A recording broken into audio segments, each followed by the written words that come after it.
membacakan penjelasan tentang nilai sosial. Apa sih nilai sosial itu?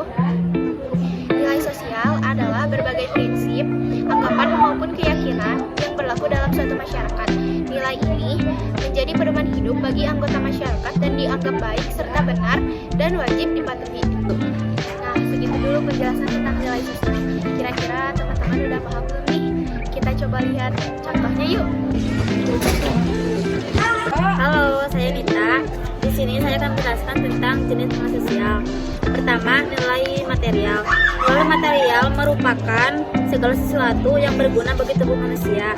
Contohnya, barang-barang kebutuhan pokok, pakaian, obat-obatan, dan sebagainya. Kedua, nilai vital. Nilai vital merupakan segala sesuatu yang berguna bagi manusia untuk melaksanakan aktivitasnya. Contohnya, buku dan perlengkapan alat tulis bagi pelajar, komputer bagi orang yang bekerja di bidang IT, barang-barang perkakas untuk orang bekerja, bangunan dan sebagainya. Ketiga, nilai kerohanian. Nilai kerohanian merupakan segala sesuatu yang berguna bagi batin rohani manusia. Nilai ini terbagi menjadi beberapa macam, yaitu nilai kebenaran yang bersumber dari akal manusia dan diikuti dengan fakta-fakta yang telah terjadi. Kedua, nilai keindahan yang berhubungan dengan ekspresi perasaan seseorang yang mengenai keindahan suatu hal seperti karya seni. Ketiga, nilai moral yang bersumber dari perilaku baik dan buruknya seseorang. Keempat, nilai religius yang bersumber pada kepercayaan atau keyakinan manusia terhadap Tuhan Yang Maha Esa. Ciri nilai sosial yang pertama dihasilkan dari interaksi sosial. Ciri yang pertama dari nilai sosial adalah hasil dari interaksi sosial pada saat berkomunikasi dengan orang lain, maka nilai sosial akan terbentuk secara alami maupun terbentuk secara disengaja. Misalnya seseorang ingin lawan bicaranya tidak membahas hal tertentu karena bisa menyakiti hatinya. Yang kedua, hasil dari proses pembelajaran. Nilai sosial juga terbentuk sebagai hasil pembelajaran. Seseorang bisa belajar mengetahui batas tindakan dan ucapan saat bersosialisasi ketika praktik langsung. Awalnya mengatakan A dianggap biasa, perlahan bisa dianggap menyakiti. Maka proses ini adalah proses pembelajaran yang menghasilkan nilai sosial. Yang ketiga, beraneka ragam. Nilai sosial dianut dan dibentuk oleh suatu kelompok masyarakat, maka suatu kelompok dengan kelompok lainnya bisa berbeda. Misalnya antara masyarakat Jawa dengan masyarakat Sunda bisa memiliki nilai sosial yang berbeda. Maka nilai sosial beraneka ragam sama beragamnya suku di Indonesia. 4. Diwariskan. Nilai sosial memiliki ciri khas diwariskan secara alami dan secara turun-temurun. Seorang yang lahir dan tumbuh di sebuah kelompok masyarakat secara otomatis akan mengikuti nilai sosial yang sudah terbentuk dari generasi sebelumnya. Yang kelima, tidak statis. Nilai sosial sifatnya tidak statis, artinya terus berkembang. Misalnya untuk suatu tindakan dan ucapan, jika dulu dianggap biasa, maka bisa jadi saat ini dianggap penting dan menyakiti perasaan orang lain. Yang keenam, mengikat individu atau kelompok masyarakat. Nilai sosial juga bersifat mengikat individu atau kelompok masyarakat. Ada kewajiban dan kebutuhan untuk mematuhi dan menerapkannya. Hal ini terbentuk secara alami dan tanpa disadari sebelumnya mengikuti nilai sosial tidak tertulis. Itu sedikit penjelasan dari saya tentang ciri nilai sosial. Selanjutnya ada fungsi sosial yang akan dibacakan oleh Resa. Fungsi nilai sosial. Adanya nilai sosial dalam menunjang kehidupan bermasyarakat, kemudian memiliki fungsi yang cukup spesifik. Fungsi yang dimaksud antara lain: yang pertama, pedoman dalam berperilaku masyarakat. Fungsi dari nilai sosial bisa menjadi pedoman bagi seluruh individu dalam masyarakat untuk berperilaku dengan baik. Sebab dalam berinteraksi sosial tentunya akan melakukan komunikasi baik secara lisan maupun dengan bahasa tubuh atau gerakan tubuh. Yang kedua, menjadi sistem kontrol sosial setiap individu. Nilai sosial juga berfungsi sebagai kontrol sosial, yang artinya menjadi penentu batas antara apa yang harus dilakukan maupun diucapkan. Nilai sosial mampu memberi batasan yang jelas untuk menunjukkan perbuatan mana yang dianggap baik dan mana yang dianggap buruk. Yang ketiga, berperan sebagai pelindung sosial. Nilai sosial biasanya akan secara otomatis diwariskan ke anak cucu dan diterapkan dalam jangka panjang. Hal ini tentu bisa menjadi pelindung sosial, mencegah terjadinya penyimpangan, pelanggaran hukum dan HAM, dan sejenisnya, sehingga hidup bermasyarakat lebih teratur, rukun, dan damai. Yang keempat, alat solidaritas.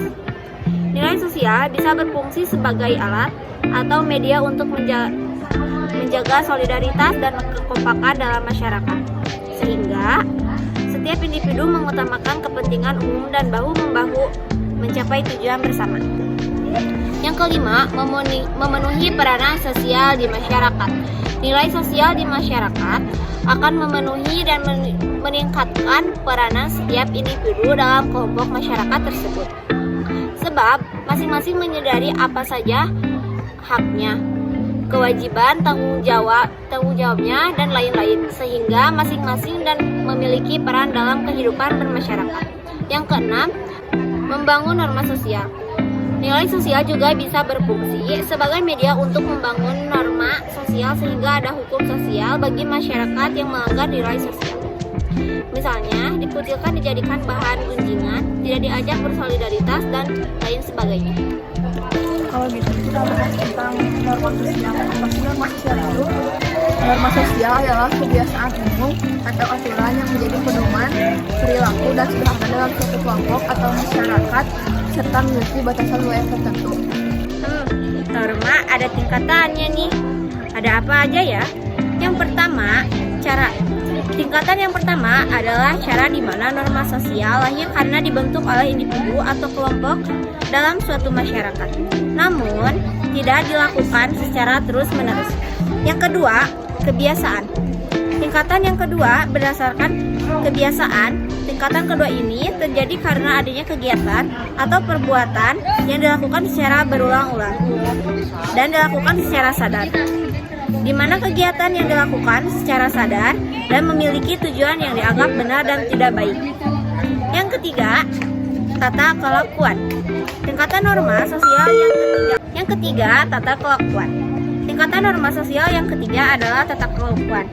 Tata kelakuan ini umumnya dilakukan berdasarkan sifat-sifat hidup yang dilakukan oleh sekelompok orang yang dilakukan secara sadar atau melakukan pengawasan kepada kelompok masyarakat, di mana aturan ini bersifat memaksa atau melarang sebuah perbuatan agar tidak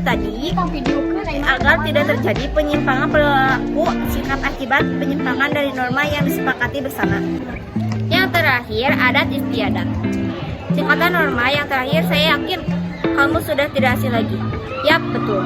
Sekali adat istiadat termasuk dalam tingkatan norma sosial. Adat istiadat berisi tentang kumpulan tata kelakuan yang kedudukannya paling tinggi dan paling dihormati oleh masyarakat. Ada 4 bentuk norma. Apa aja sih? Yuk kita bahas bareng-bareng. Yang pertama adalah norma kesopanan. Norma kesopanan adalah norma yang bersumber dari masyarakat. Norma kesopanan terkait erat dengan tata kehidupan, budaya, adat istiadat, dan kebiasaan-kebiasaan suatu kelompok masyarakat sehingga bersifat lokal alias berlaku setempat. Dengan begitu, norma kesopanan tidak berlaku umum di seluruh dunia, sebab masing-masing tempat atau daerah memiliki standar norma kesopanan masing-masing. Yang kedua adalah norma kesusilaan. Sekilas, norma kesopanan dan kesusilaan mungkin terlihat sama, namun ada bedanya. Norma kesusilaan adalah peraturan hidup yang berkenaan dengan bisikan kalbu dan suara hati nurani manusia. Yang ketiga adalah norma agama. Norma agama adalah kaidah atau aturan hidup yang bersumber dari agama, kepercayaan, dan keyakinan terhadap Tuhan. Norma agama juga berupa aturan hidup yang harus diterima manusia sesuai perintahnya, larangannya, dan ajarannya. Yang keempat adalah norma hukum. Norma hukum adalah peraturan-peraturan yang dibuat oleh negara melalui lembaga-lembaga negara. Aturan ini bersifat mengikat setiap orang, warga negara untuk menaati perintah dan larangan yang harus dipatuhi. Teman-teman udah ngerti belum nih tentang norma sosial? Kita lihat contoh dari norma sosial yuk.